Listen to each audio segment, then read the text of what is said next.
أعوذ بالله من الشيطان الرجيم. بسم الله الرحمن الرحيم.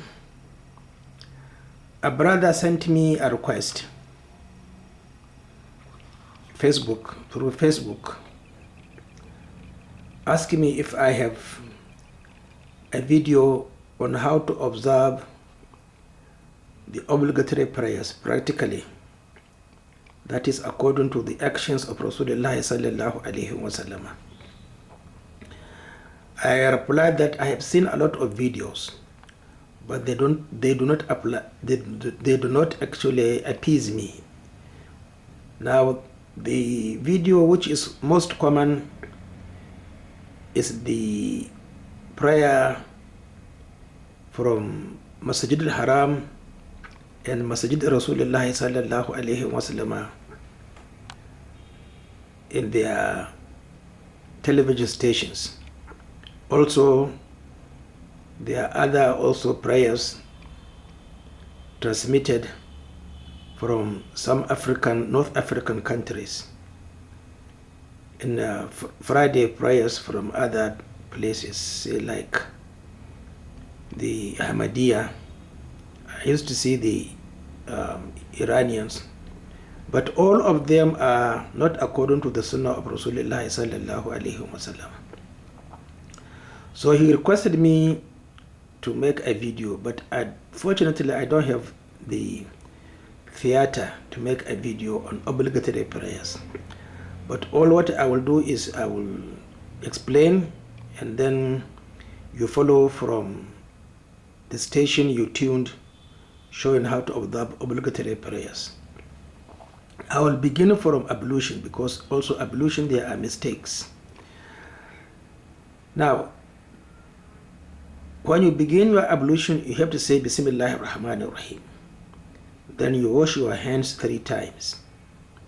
Then you make a scoop to rinse your mouth, and then another scoop to rinse your nostrils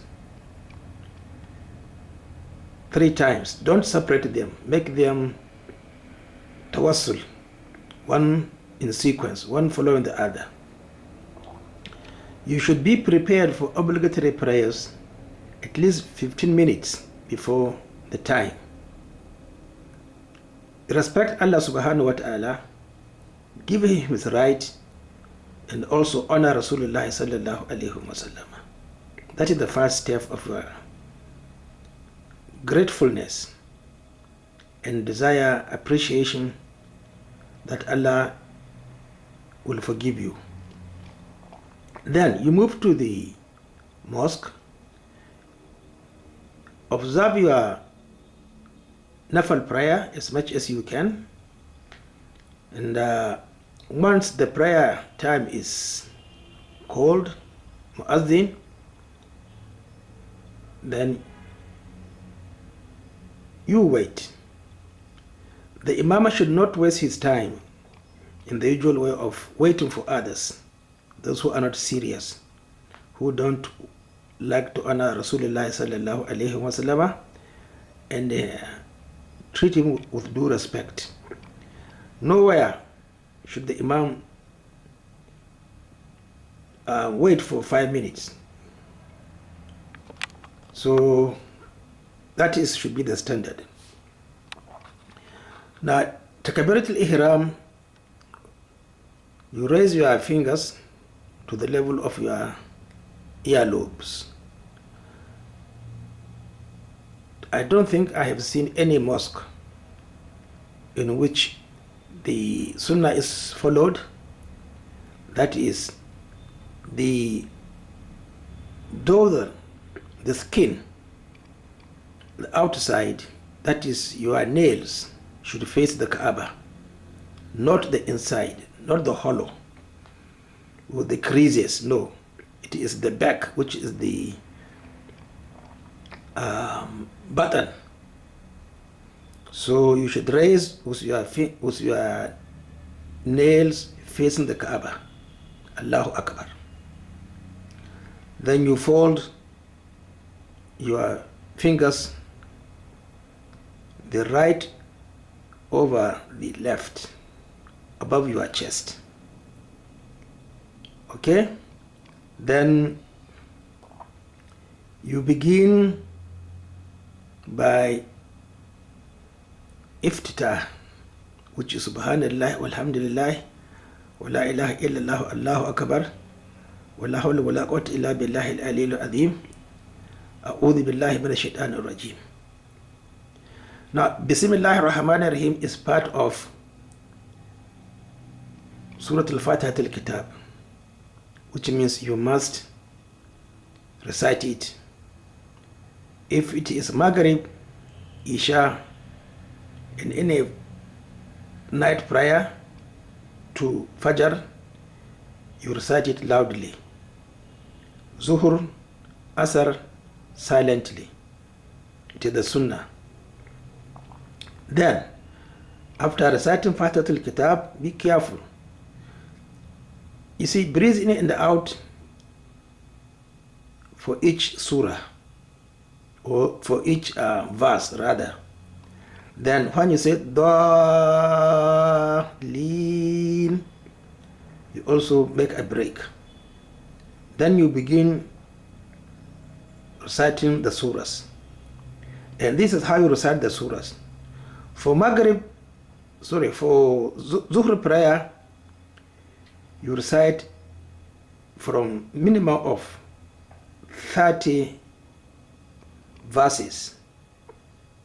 Minimum of 30 verses.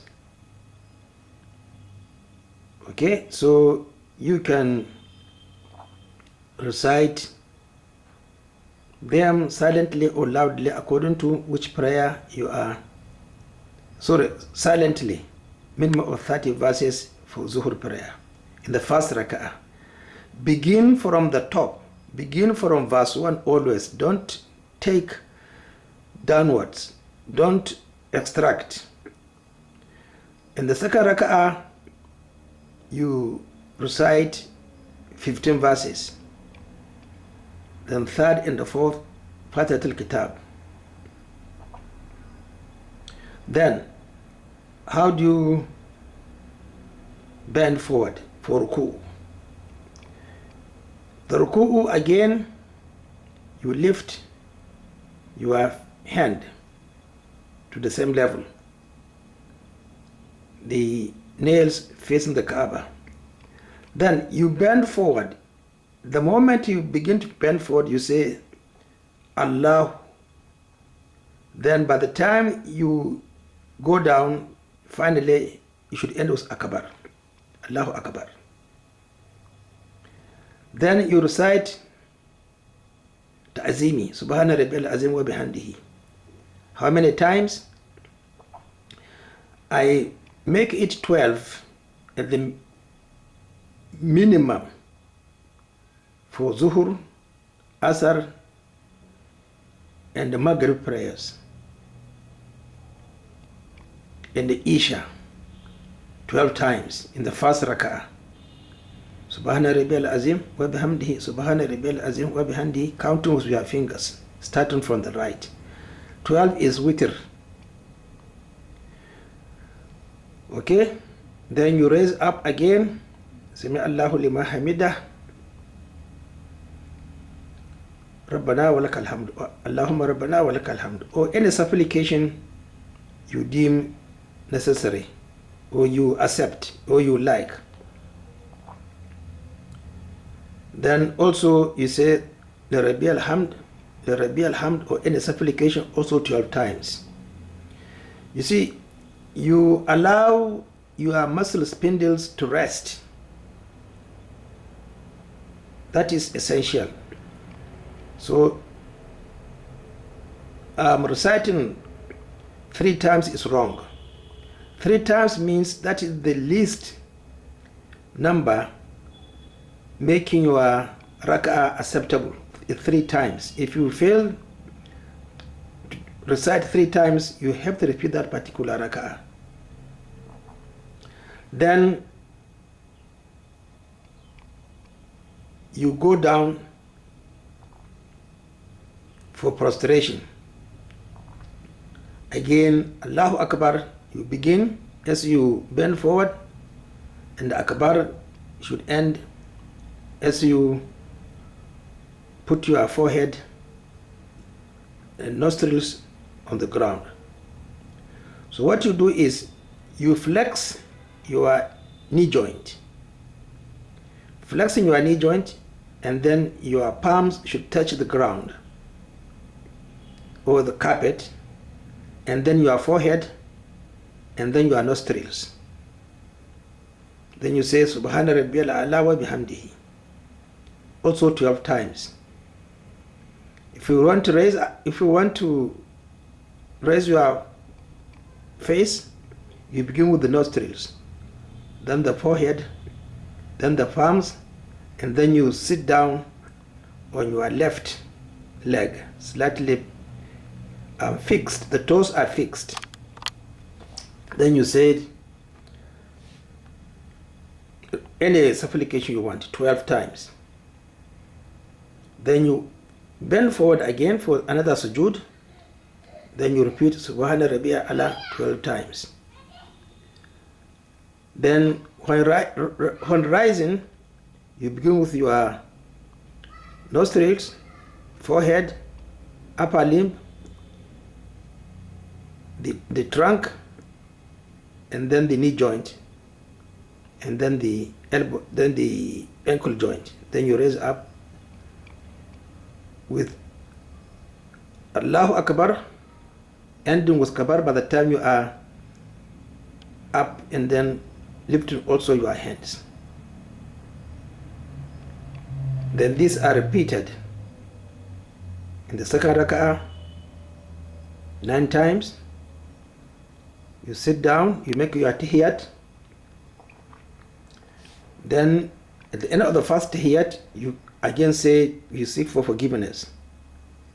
Then you raise up again. When you raise up again, don't lift your hands until you are actually straight. Then you say Allahu Akbar. After, then you lift your hands. Then you recite Fatihat al-Kitab. You repeat the same process.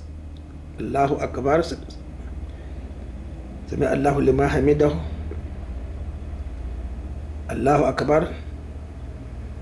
Subhana Rabbiyal Azim wa bihamdihi 6 times. Third rak'ah, and also 6 times in the fourth rak'ah. Now you have finished your Zuhr prayer. Then you make first and second tahiyat, which is very compulsory. And after second tahiyat, you recite any supplication you like. Asr prayer, you repeat the same sequence. 12 first rak'ah, 9 second rak'ah, third and the fourth rak'ah 6-6. This is assuming them corresponding to the number of you are standing in the recitation. Don't stress your body, don't stress your muscle spindles. Let them attain resting position in each and every movement. That is the principle. You know, Maghrib is 3 rak'ats. And the rak'ah involves Allahu Akbar, reciting Fatiha and the Surah, and also the Ruku'u. This is what is called a rak'ah.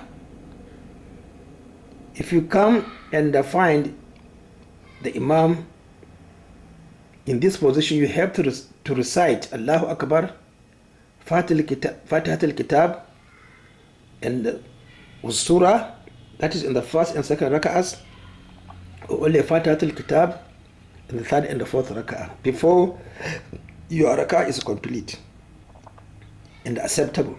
If you fail to do that, it means we have to again repeat that rak'ah after the completion of the prayer. Now we are coming to the most important one, which is Fajr prayer. In Fajr prayer, you recite a minimum of 40 verses. A minimum of 40 verses.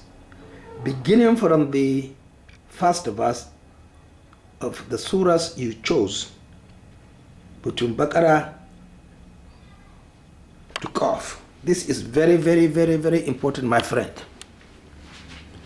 If you have been watching how obligatory prayers are observed in Masjid al-Haram and Rasulullah sallallahu alayhi wa sallam, my brothers, I am sorry for you.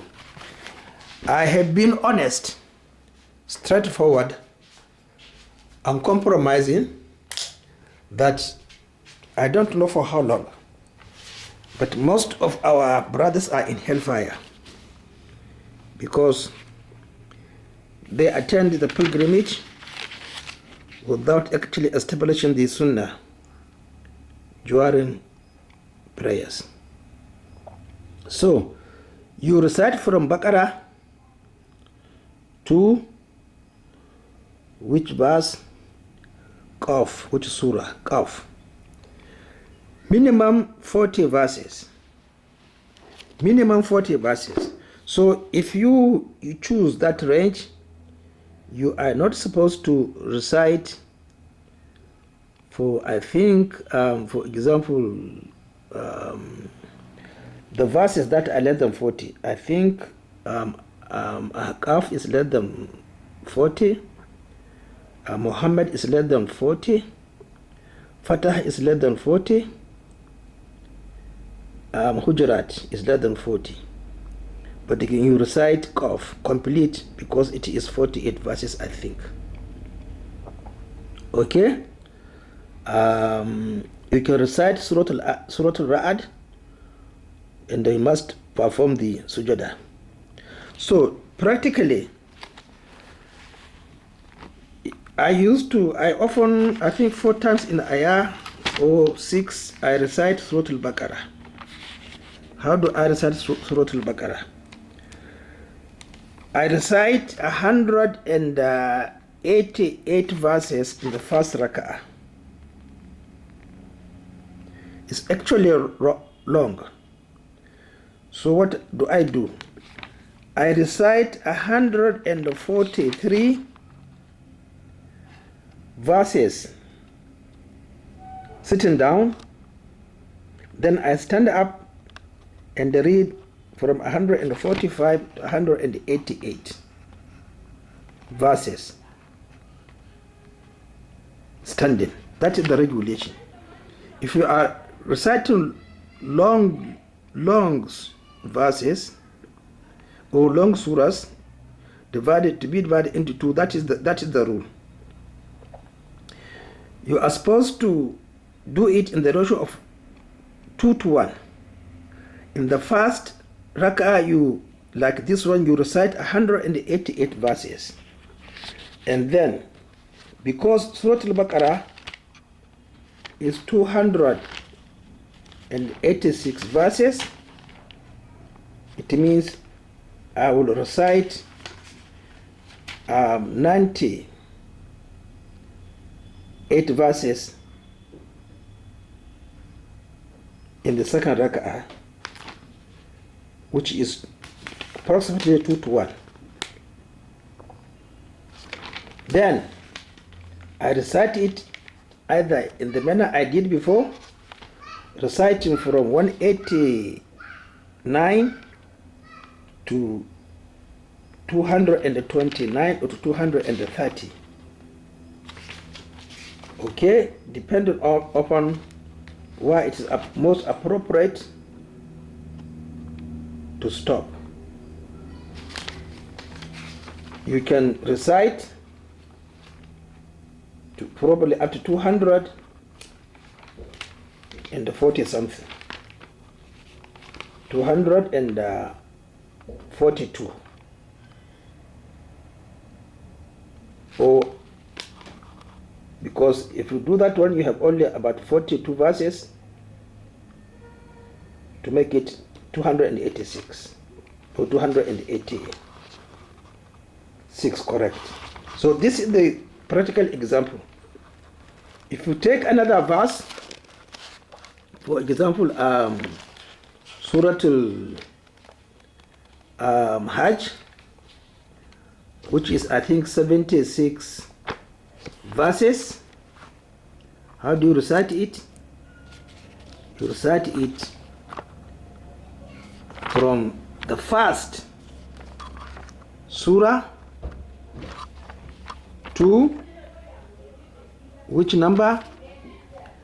Number 52 or 51. Okay?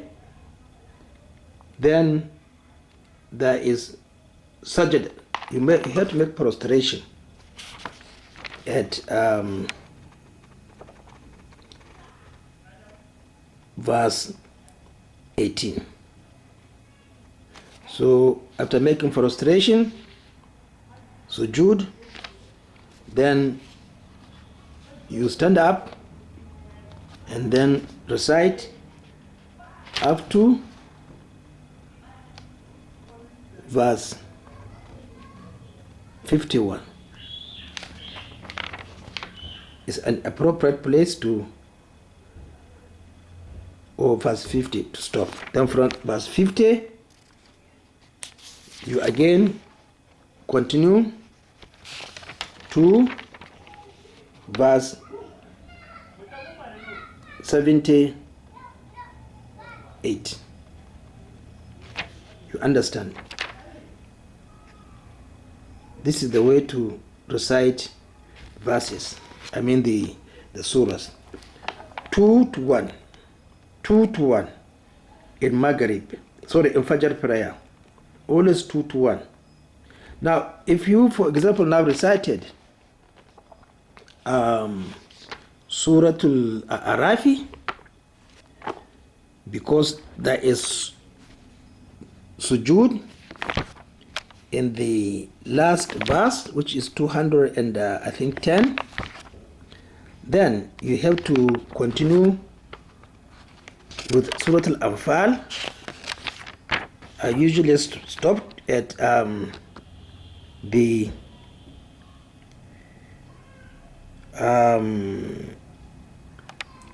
10th verse, I think. 10th verse also, sorry, 12th verse. Surah Al-Anfal. Because there is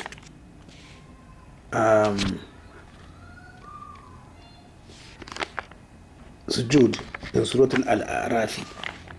So you understand. Don't follow the Saudis or any mosque, because they are not observing it according to the Sunnah of Rasulullah sallallahu alaihi wasallam. My emphasis is, please always read. The books in Arabic are very good, but they are not complete. They are not perfect. There is always 1 or 2 mistakes or shortcomings, which I corrected in my English text on As-Salat of the Holy Apostle. I'm available in Amazon or on Amazon.com. I think it's around $10. I'm alive. You can read them, challenge me, or also explain your own knowledge, so that we can make a perfect and complete book on the As-Salat of the Holy Apostle. That is actually what should be brief, and I don't think I need to go further. I don't think I have missed anything. In Arabic, there are a lot of books. Uthaymin wrote about 250 pages. But don't forget, if you can understand Arabic, to read Qawl al-Mubin fi Ahta' al-Musallin by Mashhur Salman. It's a very, very good book, but also there are 1 or 2 things that one has to chip in and remove also. So my book is based on research as a doctor, as a scientist, as an epidemiologist, and the one actually hoping to enter paradise, following Rasulullah sallallahu alaihi wasallam in his obligatory prayers. Assalamu alaikum, my brothers.